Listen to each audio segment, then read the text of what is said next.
Assalamualaikum grade 7. Hopefully you are all fine. Today we are going to discuss our remaining portion of the digestive system of humans. So in the previous lecture we discussed till stomach, that how digestion occurs in stomach. So we will discuss an interesting information from this portion that अगर stomach में जो acids हैं ज़्यादा secrete हो जाएं तो क्या होता है कि स्टमक में पेन स्टार्ट हो जाती है और this will cause indigestion. Indigestion means हमें हम जो फूड खाते हैं वो डाइजेस्ट नहीं होगा. अब उस पेन को ख़त्म करने के लिए और इनडाइजेशन को ख़त्म करने के लिए we will use ant acid. Ant से जो एसिड सिक्रेट होते हैं हम उनको यूज़ करेंगे तो इससे पेन भी ख़त्म हो जाएगी और जो एक्सेस एसिड होगा उसको भी ये न्यूट्रलाइज कर देगा, उसको ख़त्म कर देगा. So in this way this pen can be removed.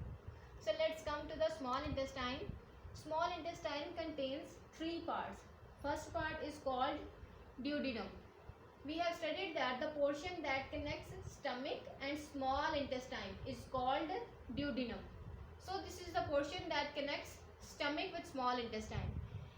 So in this portion of the small intestine, some type of gastric juices, digestive juices that the liver secrete and the pancreas secrete. These both juices of liver and pancreas will be used in small intestine.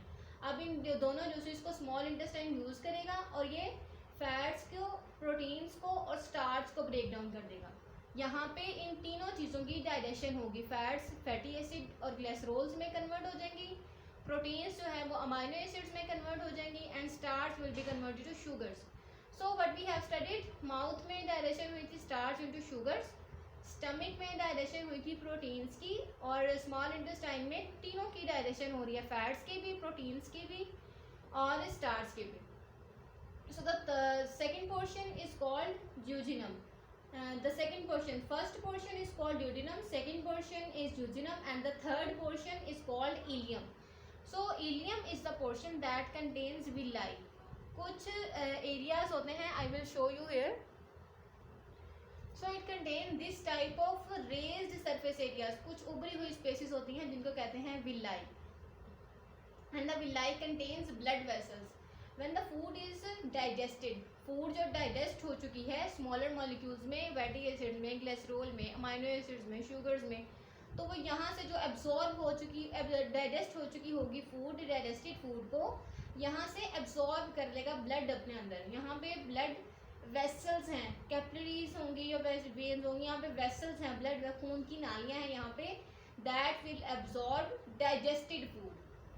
So the digested part will absorb here in the villi.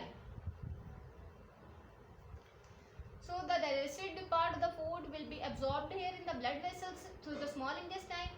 Now the undigested food, which means undigested or digest नहीं हो चुका in small intestine, will be pushed to the large intestine. This is small intestine and this is the large intestine.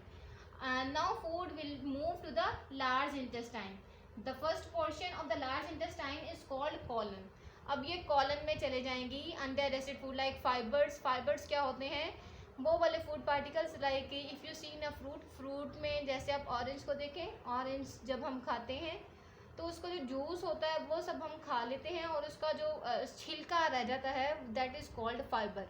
अब कुछ undigested जो part होता है fibre वगैरह वो हमारा स्टमक या हमारा डाइजेस्टिव सिस्टम उसको डाइजेस्ट नहीं कर सकता, तो वो एज सच हमारे बॉडी से सिक्रीट हो जाता है, बाहर एक्सक्रीट कर देते हैं हम उसे. So like fibre, excess water, mineral salts like vitamin K etcetera, these are passed to the colon.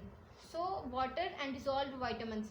अब यहाँ पे अनडाइजेस्टेड फूड पार्टिकल्स कहाँ आ गए हैं, लार्ज इंटेस्टाइन में.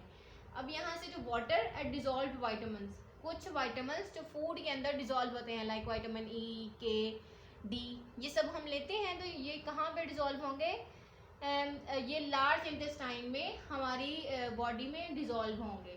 बॉडी इनको कहाँ से लेगी, लार्ज इंटेस्टाइन से. वाटर एंड डिज़ोल्व विटामिन्स अब जो रह गए थे बॉडी में वो भी दोबारा एब्जॉर्ब हो चुके हैं बॉडी में. Then the semi solid substance remains. अब सब फैटी एसिड्स एब्जॉर्ब हो गई, प्रोटीन्स जो है वो अमाइनो एसिड्स में कन्वर्ट हो गई थी वो भी एब्जॉर्ब होगी, शुगर्स और वाटर भी एब्जॉर्ब हो गया, डिजॉल्व वाइटामिन एब्जॉर्ब हो गए. अब when some semi solid substance after the digestion remains that cannot be digested by our system, so this semi solid substance is called feces. जो part digest नहीं हो सका उसको हम क्या कहते हैं, feces. This will pass to the rectum. So this portion is called rectum, in which the undigested food substance will be stored. So this large portion of the rectum is called anus.